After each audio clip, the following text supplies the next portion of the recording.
It was simply because he stole the provincial exam top spot from Kaido on the first day he reported to a university. His childhood friend Serafina set her sights on him. She even launched a secret reward-based voting poll on the campus. How long until Leo is hooked? The person who guessed the most accurate time would win a prize of 100,000 yuan. Some said he was a conservative bookworm, and it would take at least 3 years to win him over. Others said he just looked cold and aloof, but in reality, he was a repressed flirt, and 3 months would be enough. The voting heat soared, and the prize money grew higher and higher. He stood silently in the shadows, watching it all unfold, and couldn't help but curl his lips into a smirk. 3 years? 3 months? Too long. He decisively bet 3 weeks. When he overheard Serafina and her friends discussing the voting prize in the activity room, he had just received a fee payment reminder from the school. Leo, your tuition fees are 20 days overdue. Please pay them as soon as possible to avoid affecting your academic progress. As the provincial exam top scorer, the university had waived most of his tuition. However, with various accommodation and textbook fees, he still owed 3,000. From the gap in the slightly ajar door, he could hear the passionate discussion of the girls. Serafina, what do you think about setting the prize at 10,000 for the Leo poll? Serafina's red lips parted slightly, her chestnut curls glimmering in the sunlight. 10,000 is too little. Let's make it 100,000. He held his breath, feeling his heart race. 100,000 might be just a pair of shoes or a piece of clothing for Serafina, the wealthy girl. For him, it could make his 4 years at university much less financially strained. Standing there in the shadows, he thought for a minute, then took out his phone and quietly opened the campus website. As soon as he entered, he saw people flooding the screen with 100,000. As expected of Serafina, I heard Leo is this year's provincial exam top scorer. All he thinks about is studying. He's like a caveman. I bet it will take Serafina at least 3 years to win him over. Come on, I saw him hugging a few rich women at the bar the other day. Maybe he just looks cold, but behind the scenes, he's playing around. I bet 3 months. As the screen kept scrolling, he almost wanted to hum a song. Just then, a voice message from his dad popped up on his phone. Bastard, if you're capable of attending that school, then go ahead. If not, just go work at an electronics factory. I'm not going to give you a single penny to attend a crappy university. He had enough money to go to university in the beginning. For 3 years in high school, aside from studying, he worked hard as a tutor and did various part-time jobs, finally saving up enough for 4 years of fees. But on the night before the semester started, his dad, drunk, sneaked into his room while he was sleeping. He took all his savings to please his new girlfriend. The day he left home, his backpack felt as light as air. Inside, there was nothing left but alone courage and exhaustion. He was so tired. Working as a tutor, selling drinks at the bar, all of those jobs had drained him. So this time, he decided to take a shortcut. After creating an anonymous account, he joined the betting game about Serafina and him, the main characters. He bet 3 weeks. As expected, Serafina's advances were fierce. During the English lecture, the professor asked each of them to translate and read out loud their favorite sentence in English. In the quiet classroom, Serafina stood up, her fiery gaze locking with his. I'm waiting for Buddha to break the precepts for me. The meaning was clear. Her group of friends smartly burst into teasing laughter, and he, taking advantage of the situation, deliberately blushed in response to Serafina's alluring look. After class, she reached out and grabbed the corner of his shirt. Leo, our department has formed a billiards club. Would you be interested in coming to play with us? He couldn't help but curl his lips into a slight smile. The beautiful fish had bitten the hook. But what if I don't know how to play billiards? Serafina casually linked her arm through his, proudly tilting her chin up. I can teach you. I was at a level 6 in high school. When they arrived at the billiards room, he struggled to even hold the cue stick properly. Serafina smiled. She stood behind him, the fragrance of Chanel No. 5 filling his nostrils. Leo, you need to do it like this so that your arm can apply enough force. Her warm palm gripped the back of his hand, and, with a sudden push accompanied by a bang, the 8 ball sped across the table, striking all the other balls and sinking one into the pocket. He turned his head, staring at Serafina's beautiful and seductive profile, asking, what shot was that? She didn't release his hand. her shoe rubbing against his calf. Straight shot. He admitted that if it weren't for the betting game, he would have certainly fallen for someone as captivating and alluring as Serafina. So, when she suggested taking a stroll around campus, he didn't refuse. After all, who wouldn't want to spend a few more minutes with a vibrant and beautiful senior? Over the next week, Serafina intensified her pursuit. She reserved a seat for him every morning. She brought him breakfast on rainy days. She canceled all social events on Valentine's Day to accompany him in the library. Of course, he graciously accepted everything, enjoying a taste of love that he had never experienced in his 20 years of life. But by the weekend, Serafina unexpectedly missed their appointment. He put on a cheap suit he bought from a street vendor and walked to a nearby bar for his part-time job. In the environment full of clinking glasses, he wore a mask and served drinks one after another. During a brief moment of respite by the column, he glanced over to see Serafina nestled in Kaido's arms at a booth table filled with expensive, amber-colored liquor. From his angle, they looked like a perfect match. Handsome guy, beautiful girl. They were literally born to be the center of attention. Serafina, how long is it going to take for you to bring down that damn bastard? Serafina clinked her glass with his. Don't worry, I'll do what I say. Kaido and he never got along since high school. Because he was a few centimeters taller than him, he cornered him in the top-floor restroom and shoved his head into the toilet. Leo, you're so tall. It must be because of too much nutrition, huh? How about drinking some toilet water to regulate yourself properly? Seeing him cough and choke on the dirty water, unable to even open his eyes, Kaido laughed loudly. He then slammed a baseball bat against his left leg. Like Serafina, he came from a powerful family, with both the school's library and sports fields funded by their families. Knowing he couldn't fight back, he hobbled around on crutches, hiding in the least noticeable corners. In order to get a scholarship, he studied hard and scored first place every time. But then Kaido came after him again. He couldn't stand him stealing his limelight by taking the top spot. So with his little group, he used an electric rod to beat his arm. Then he pushed him to the ground, and with his expensive sneakers stomped on his right hand, the one he used to. Leo, who gave you permission to steal my first place? Do you know if I don't get first place, my dad will cut my pocket money by 100,000? Lying on the ground, holding his bleeding arm and broken fingers, he learned how to control his scores. From that day on, he never scored first place again. Over time, Kaido grew tired of bullying him and shifted his target to others. When the day of the college entrance exam came, he knew he no longer had to hide his brilliance. The moment the pen cap clicked, he felt an unprecedented sense of relief. When the results came out, he naturally ranked first in the province. Not only did he make an amazing leap, but he also received the admission letter from a university. He was finally going to leave this disgusting place. He reveled in the joy, and without realizing it, he found himself walking toward the podium near the graffiti wall.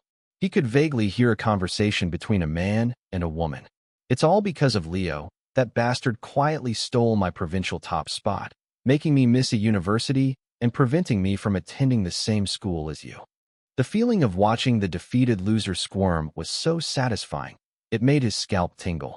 But that feeling only lasted 3 seconds because the next moment he saw Serafina. The orange sunset bathed her slightly curled chestnut-colored hair, her youthful smile and bright teeth stunningly beautiful. Sadly, this shining moon belonged to the person he despised the most, and no matter how much he stretched out or stood on tiptoe, he could never reach it. As Kaido looked dejected, Serafina took the cigarette from his hand, placed it in her mouth, and gently comforted him. Don't worry, once Leo gets to a university, I'll make sure he regrets it. All right then, sleep with him and post his private videos on the campus website, then throw him away. Let that bastard get trampled by everyone. How's that? You're not jealous. Kaido's mouth curled into a smile as he gave Serafina's side cheek a quick kiss. After all, you'll always be mine. Standing in the shadows, he looked at the moon in the west and smiled. Thank you, heavens, for your gift. It was already 3 a.m. when he returned to the dorm from the bar. He had barely lain down, exhausted, when he received a message from Serafina. Are you asleep? If he guessed correctly, it was probably because her meeting with Kaido tonight had given her some pressure. He slowly typed on the screen. Nope. I've been waiting for you. Waiting so long I couldn't sleep. After sending the message, he decisively turned off his phone and fell into a deep sleep. The next morning, sure enough, Serafina was waiting for him downstairs, her dark circles clearly visible. If he guessed right, she hadn't slept all night because she felt guilty for standing him up. He walked down the stairs and left without even glancing at her. This move quickly spread throughout the campus. The number of people involved in the bet on the website grew, and the prize money had soared to 200,000. Serafina, feeling the pressure, began to genuinely try to win him over. Leo, I heard you want to switch majors. I can ask around in the department for you if you'd like. He had only realized after entering college that the most profitable major was actuarial science, so he wanted to switch. Then it'd be a big help. With that, Serafina used her connections to successfully help him switch his major. He actually benefited from it and invited her to go to the bar. Serafina thought she had him, but as soon as she sat down, her red lips casually moved closer to him. He quickly sprang up from the sofa, looking at her with red eyes. Serafina, please show some respect. Do you really think I'm that easy to get? Serafina, exposed, became slightly flustered. Leo, I didn't mean it like that. But he didn't care what she meant. He stared at her eyes, burning, and gulped down his drink. You don't know a thing about me. My parents divorced when I was a child. My mom remarried and had a younger brother. My dad spends every day either drinking or chasing women. I've been kicked around like a rag doll between two homes that don't even belong to me. People say I hang out with rich women at bars, but I'm just trying to earn enough to live for next month. Do you think I want this? The guilt people feel for each other is like a parabola. Only when you seize the right moment can you turn it into something real at the highest point. Serafina's eyes started to show panic, unavoidably guilt. I'm sorry, Leo. You've misunderstood me. I just really like you. He couldn't be bothered to question the truth of her words because the next second he heard the notification of her transferring money to him. Very distinct. She even included a note saying it was a voluntary gift and did not need to be returned. Afterward, Serafina didn't say anything more. Instead, she just went back to the school with him. When they got to the dorm, as she was about to leave, he cleverly grabbed the edge of her skirt. Serafina, don't take it to heart. I only said that because I consider you like family. The next moment, he gently kissed the top of her head. Sure enough, Serafina's face visibly turned red. A well-meaning person quickly posted a photo of him kissing Serafina on the campus website. The site erupted. Serafina is amazing. In the first week, she held the top scorer's hand. In the second week, she kissed him. I say it's only a matter of time before she sleeps with the top scorer. This time, Serafina, who usually couldn't stop talking, was oddly silent. With the money transfer, he quickly went to the department head to pay off his tuition fees. He also took the opportunity to inquire about a university's joint training programs with overseas institutions. As for Serafina, she began to shower him with even more attention. On a cold, early winter morning, he was reciting in the long hallway, and she was right there beside him. When he was about to sit down after standing for a while, she immediately took off her 8,800 yuan luxury coat, neatly folded it, and placed it on the stone bench. Leo, the ground is too cold, and you've just recovered from a cold. You can sit on this. If he remembered correctly, this coat was a birthday gift from Kaido to Serafina. He pretended to be touched, smiling, and this time he kissed her lips. It was even softer than he imagined, much easier to kiss. Just like that, he played with Serafina like training a dog, keeping his distance then drawing closer again, and she became more and more infatuated with him. By the third week, he began to take action. Just as he was looking for an opportunity to approach Serafina, her friend called him. Leo, Serafina drank too much at the bar and feels terrible. Do you want to come pick her up? If he guessed right, the busybodies were all anticipating the bets on the campus website, and they were testing him. He smiled and agreed. When he arrived, Serafina was sitting in a booth, accepting drinks from all directions. The moment she saw him, her eyes instantly lit up. The next second, she frowned, a worried look appearing on her face. Leo, didn't you say that bars are noisy and unpleasant? Why are you here? I'm here because I'm worried about you. Of course, under the multicolored lights, Serafina seemed to be scolding him, but in reality, a smile at the corner of her mouth was harder to suppress than an AK machine gun. Since they had missed the curfew, they naturally ended up at a nearby hotel. As soon as they entered, She immediately snuggled into his arms and said, "Leo, when they called you, I was betting whether or not you would come. Luckily, I won the bet." At that moment, he had no time for Serafina's sweet talk, nor did he care to listen to her emotional words. He took the initiative to kiss her palm. Their breaths grew more rapid. Serafina's face flushed, but she still left the initiative to him. "If you're not ready, we can take it slow."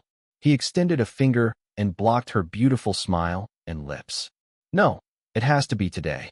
In that moment of honesty, he smiled and reminded her, "Serafina, how many days has it been since we met?"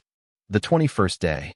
Her dark eyes were tinged with color, making her look incredibly alluring.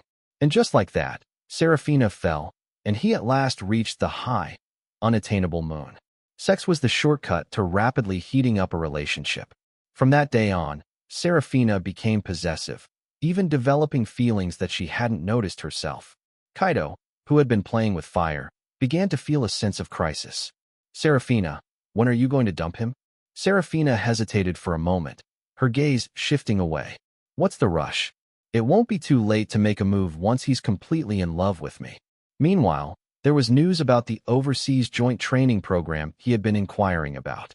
The dean said that his credits and qualifications met the standard, but he still needed a notable positive achievement to qualify. Just as he was racking his brain for ideas, a rumor came out from the media university across from a university. Kaido, a freshman in the performing arts department, was about to appear as a special guest for the anti-bullying Let the World Be Filled with Love social welfare event. He found it ironic. The former bully who once tormented others was now going to be featured as an ambassador against bullying. If he guessed right, the Ito family was trying to shape Kaido's public image, paving the way for him to enter the entertainment industry in the future. Back in his dorm, he took off his shirt and stared at the scars on his arm. Though they had healed by now, whenever it rained, they still itched and ached, and his fingers had become somewhat stiff. That's when he had an idea. He dug up his high school yearbook, found the contact details of a few guys, and created a group chat. Then he uploaded several videos to the chat. These were videos he secretly recorded a few years ago when Kaido had started bullying others after getting bored with tormenting him. At the time, he had approached these people right away, asking if they were willing to go to the police with him and report Kaido. Without exception, they all chose to refuse. "Sorry, I don't want to make things bigger than they already are. His family's power is so big, we can't fight that. Better to keep out of it. Mind your own business." What he thought would be an army of allies ended up with him completely isolated and unsupported. But now, he chose to gather the people involved once more. If you think you're a victim, then you'll always be one. Are you really going to let the former abuser change into a righteous hero? This time, everyone fell silent. The public welfare event had certain requirements, but thanks to Serafina, he managed to get an invitation. Under the spotlight, Kaido stood on stage in a high-end suit, speaking confidently as he faced the reporters' questions. Someone asked him, "Mr. Ito, have you ever experienced bullying?" His eyes glistened with tears as he spoke. "Of course, but now I've moved past it, and I hope everyone can be as brave as I was." When the applause started, he stood up, smiled, and looked directly into Kaido's eyes. "Then, Mr. Ito, what role did you play in this bullying?" A clear panic spread across Kaido's face, and even his voice trembled. Of course, I was the one being bullied."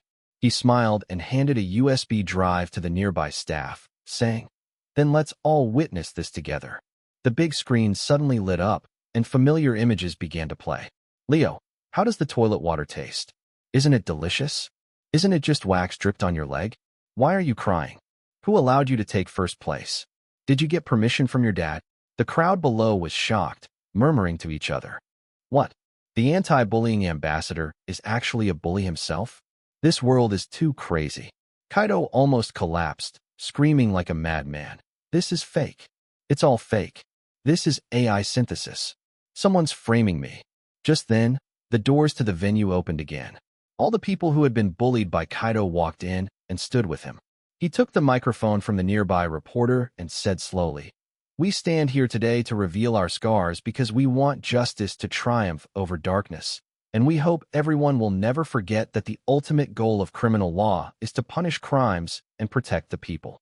Amidst the murmurs of sympathy, Kaido collapsed, defeated. The journalists quickly pushed this case to the trending list. No matter how powerful the Ito family was, they couldn't silence everyone's voices. Kaido, who hadn't even debuted yet, already had such a scandal, ruining his career before it even began. Unable to withstand the judgment and whispers of those around him, he angrily dropped out of school. Countless people gave praise to him and the other boys who had been bullied back then, calling them brave. After receiving the news, the university awarded him a medal. At the same time, they secretly gave him the only available spot for the cross-national joint training program in the second semester of his sophomore year. Meanwhile, Kaido, in an attempt to get back at him, spread news about him and Seraphina staying out all night. The campus website immediately erupted, everyone having their own thoughts. The people involved in the bet eagerly hoped the 200,000 yuan would fall to them. Kaido hoped Seraphina would dump him and turn him into a laughingstock for everyone. In the activity room, 200,000 yuan in cash was stacked up on the podium as high as a pile of books. Seraphina, the center of attention, was surrounded as people asked her questions. Seraphina, what does it feel like to win over the top scorer? Seraphina, with her own vanity, said stubbornly, it's nothing special. He was the one who made the first move. The crowd went wild again. Some called him a simp, others said he was pretending. Kaido, as if declaring his ownership, pulled Seraphina into an embrace. Seraphina, if it weren't for that bastard, I would have been a star by now. Why don't you just release his private photos, dump him, and let everyone see it? You'd also be getting back at me. Time seemed to reverse back to the high school graffiti wall, but this time, Seraphina hesitated. He knew then he had won.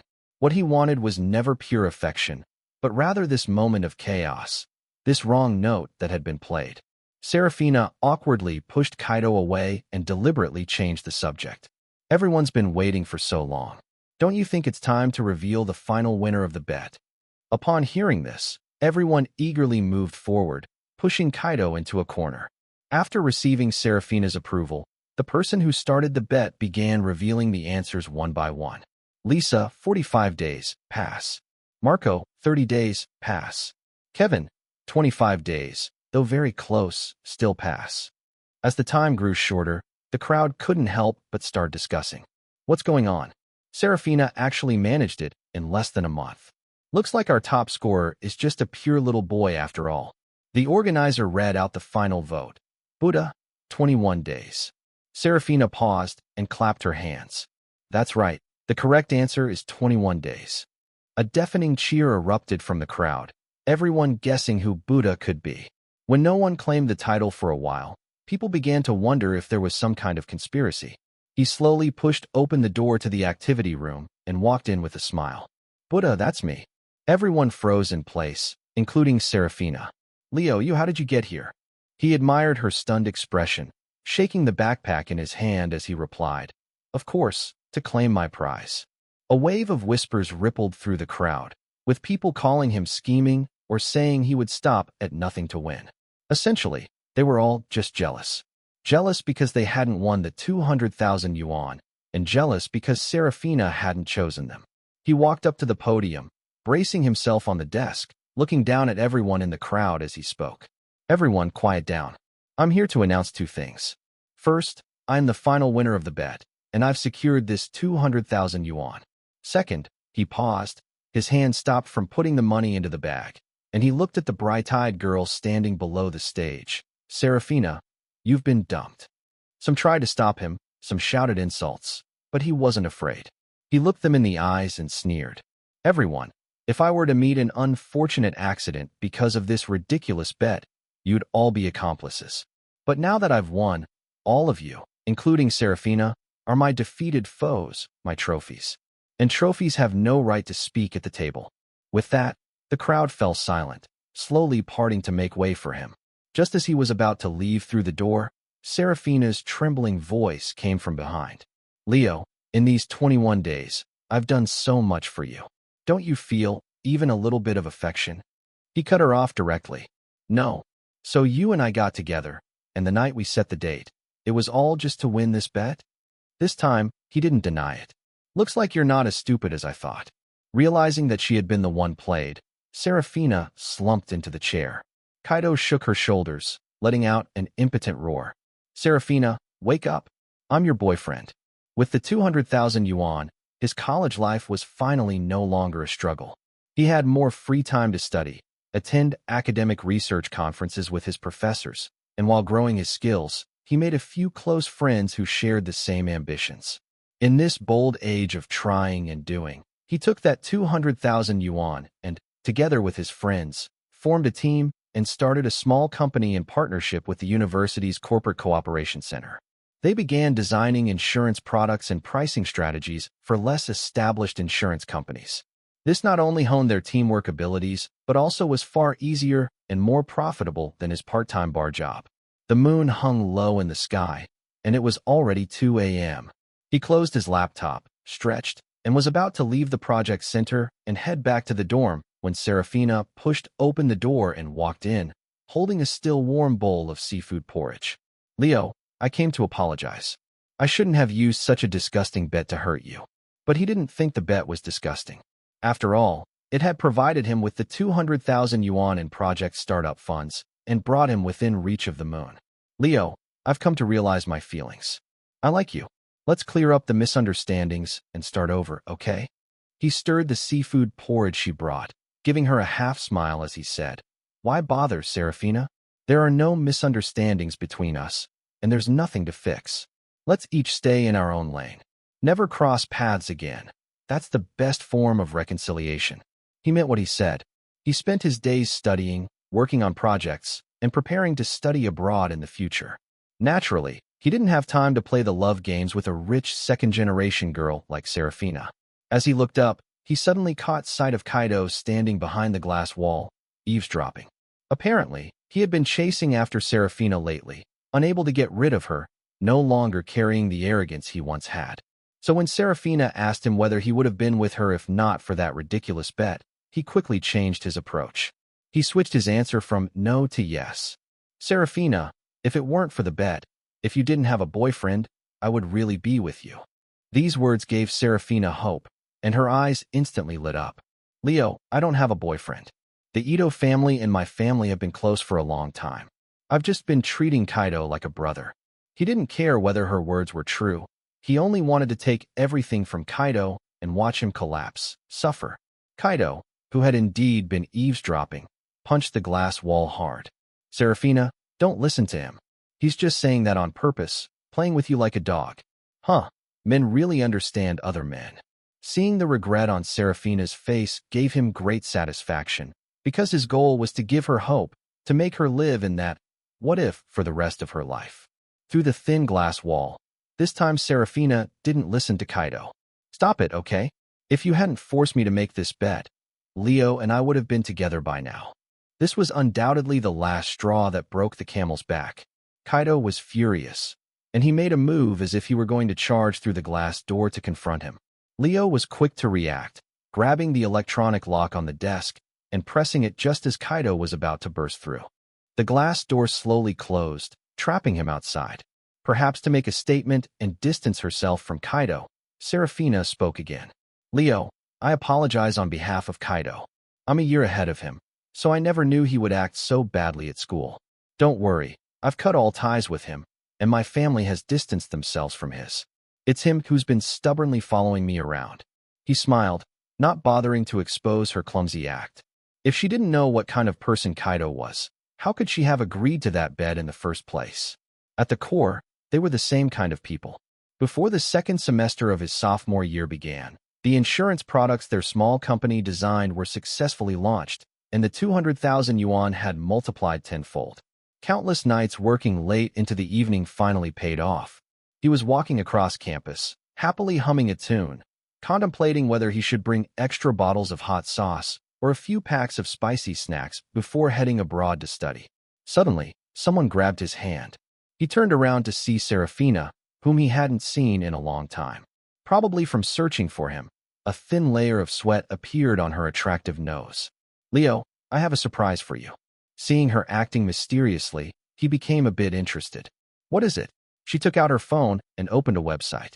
Leo, I've been working hard to switch majors to be able to attend classes with you every day, have meals together, and participate in projects. I plan to retake my sophomore year.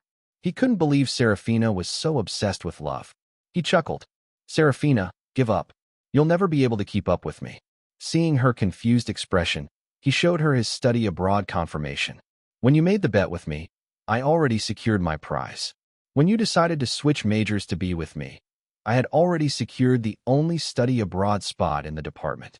Shaking off Serafina's hand, he walked away without looking back. A week before leaving for abroad, he gathered all his documents and got his visa. While having a small gathering with friends at a restaurant, he received a call from his dad. I heard you're going abroad.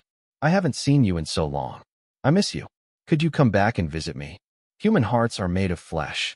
Hearing his aged voice on the phone, he remembered how he used to lift him up when he was a child. It wouldn't hurt to see him one last time. When he arrived home, dinner was already prepared on the table. Before he could even call out Dad, he suddenly felt a sharp pain at the back of his head, and everything went dark. When he woke up, he found that all his electronic devices and visa had been confiscated, and he was locked in his room. He banged on the door desperately, but all he could hear from his dad was mockery. A chicken from a chicken coop will never become a phoenix. You don't even know your own worth, and you're still dreaming of going abroad. Bastard, I'm telling you to forget about it. Stay with your rich classmates and stop thinking about running away every time you have a chance. He understood then. In order to stop him from going abroad, Serafina had actually brought his dad into this. Time ticked away, and as the moment drew closer, he knew he couldn't just sit idly by. Since they lived on the second floor and there were large plants below, he decided to act. That night, taking advantage of his dad being drunk, he quietly pried open the window and jumped out. Branches scraped against his face and body. In the moment of falling, it felt as though he might die in the stillness of that night. But fortunately, the greenery below was thick enough. He didn't die, though he injured his leg. After escaping, he borrowed a stranger's phone and decisively called the police. When the police stormed in, his dad, still unaware of what was happening, was sound asleep. He exposed all the abuse he had subjected him to over the years, including the times he stole his savings, hid his phone and visa, and all the other things he had done to hurt him. The officers furrowed their brows as they listened. I've never seen such a cruel father. He doesn't deserve to be a parent. His dad was taken away for questioning, and the police helped him retrieve his hidden visa and phone before leaving. One of the officers, worried he might be feeling down, patted him on the shoulder and offered encouragement. Stay strong, kid. Things will get better for you. He smiled, feeling a sense of relief he had never known before. Accepting that his parents didn't love him was the first step to saving himself, and he would no longer have to grovel like a dog, clinging to a few pitiful memories and scraping by with that bit of pathetic, laughable affection. While he was cleaning up the mess, Serafina burst in from outside. She knelt beside him, hugging him, trying to comfort him like she had comforted Kaido. I'm sorry, Leo. I know I couldn't stop you from going to America, so I had to call your father. I just wanted him to convince you to stay. I didn't expect him to be such a jerk. The smell and sound of Serafina made him feel nauseous. He pushed her away forcefully. Serafina, no one can stop my progress. Not you, not my dad. And also, I lied to you. What? When you asked me if I'd be with you if there was no bet, no Kaido, the real answer is no. Serafina's breath became shallow, and her eyes reddened. Then why give me hope? He leaned in close to her ear and whispered softly. Of course, to mess with you. The world works in cycles. Those who deceive others will in turn be deceived. When he arrived at the airport, he was once again carrying a simple bag, just like when he first started university. The only difference was that this time the bag wasn't empty. It was filled with his savings, his courage, and his future. Just as he reached the gate, he was surprised to see Serafina chasing after him again. She tightly gripped his hand, refusing to let go. Wait, let me buy a ticket. Let's go together, okay? He didn't say a word. Instead, he dialed a number with his other hand. Serafina's bodyguards rushed up to stop her. The plane soon took off. As he looked down at the shrinking city below, he felt an overwhelming sense of relief and freedom. Once they landed, his time was immediately filled with busy work on papers. He knew that while he was smart, at the top-tier school he was attending, he was the most inconspicuous one. The only thing he could do was work hard to make up for his shortcomings. Hard work pays off, and soon he earned his actuarial certification, joined larger international actuarial projects, and saved up more funds for future ventures. In the occasional free time he had, he would chat with old friends back home, and they would update him on Serafina's life. After graduating from a university, she didn't follow her family's arranged business marriage but chose to continue her studies. Some said she was trying to escape. Others said she was trying to catch up to someone she couldn't have. But he had no time to care, nor did he care to know. Until recently, he realized someone was following him. It was Serafina. She was still as radiant and beautiful as before, even more elegant and graceful. A kind-hearted classmate walked up to her and asked, "Excuse me, Mississippi, may I ask who you're waiting for?" Her gaze swept over the crowd and slowly landed on him. "I'm waiting for Buddha to break the precepts for me." The classmate quickly guessed her identity and asked with a smile if she was his girlfriend. He avoided her gaze and, loud enough for Serafina to hear, said, "We're not close. We just went to the same school for a while." Serafina couldn't hold back anymore. Her eyes reddened as she walked toward him.